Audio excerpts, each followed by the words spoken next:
آپ کی جانب آتے ہیں عامر ضیاء صاحب، یہ آپ کس طرح سے اس بجٹ کو آپ کے انیشل ریمارکس جاننا چاہیں گے کہ اچھا کیا تھا، برا کیا دیکھا آپ نے، کہاں پر سختیاں کس سیکٹر میں دیکھی آپ؟ یہ پہلی بات تو یہ کہ بڑے مشکل حالات میں ایک مشکل بجٹ ہے یہ، اور میرے خیال میں سب کو اندازہ تھا، عام آدمی کو بھی تھا اور جو ہمارے کاروباری حضرات تھے ان کو بھی تھا، اور جو ہمارے معاشی ماہرین تھے ان کو بھی تھا کہ آسان بجٹ نہیں ہوگا۔ اچھا، حکومت جو بھی کہتی رہے، لیکن ظاہر ہے کہ اس کے پاس فسکل اسپیس اتنی نہیں تھی کہ جو لوگوں کی توقعات تھیں اور جتنے بڑے بڑے مسائل کا جو ہمارے لوگ شکار تھے۔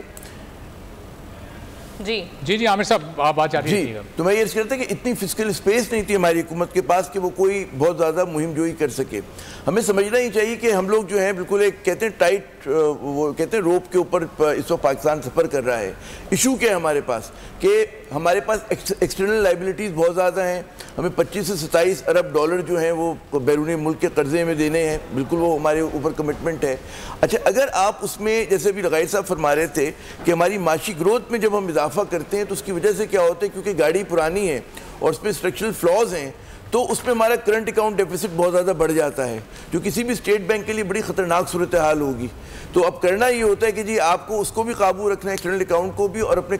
کرنٹ اکاؤنٹ کو بھی۔ اس کی وجہ سے جو ہماری یہاں ایک احتیاط سے آپ جب بھی دیکھیں کہ ہماری اکنامک گروتھ جب بھی تیز ہوتی ہے اس کی وجہ سے ہمارا کرنٹ اکاؤنٹ ڈیفیسٹ بہت زیادہ بڑھ جاتا ہے۔ تو ظاہر ہے کہ اسی لیے بہت احتیاط سے چلانا ہے اس گاڑی کو، اور یہ جو انہوں نے میرے خیال میں ایک نومینل رکھا ہے 3.36% ہے جو بھی ہے، تو وہ ایک اس وقت کے حساب سے مناسب ہے، کیونکہ ہماری اکانومی جو ہے وہ افورڈ نہیں کر سکتی۔ 9 ارب کے آپ کے پاس اگر فورن ایکسچینج وہ ہے ذخائر ہیں تو آپ زیادہ اس کو رکنا پڑے گا۔ جی عامر صاحب آپ ذرا اپنی گفتگو جاری رکھیے گا، اور یہ گردشی قرضے کا کتنا اہم کردار ہوگا ہمارے اس خسارے کو بڑھانے میں؟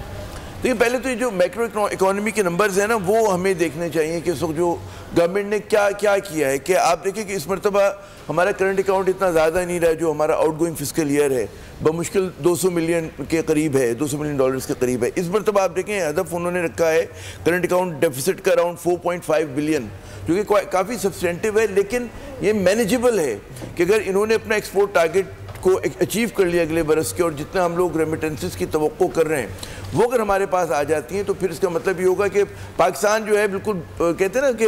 نکل جائے گا اس مشکل صورتحال سے۔ ہمارے حبیب صاحب آ گئے جناب، پہلے ان سے گپ کر لیں اس کے بعد پھر سبسکرائب کریں اور بیل دبائیں تاکہ کوئی خبر رہ نہ جائے۔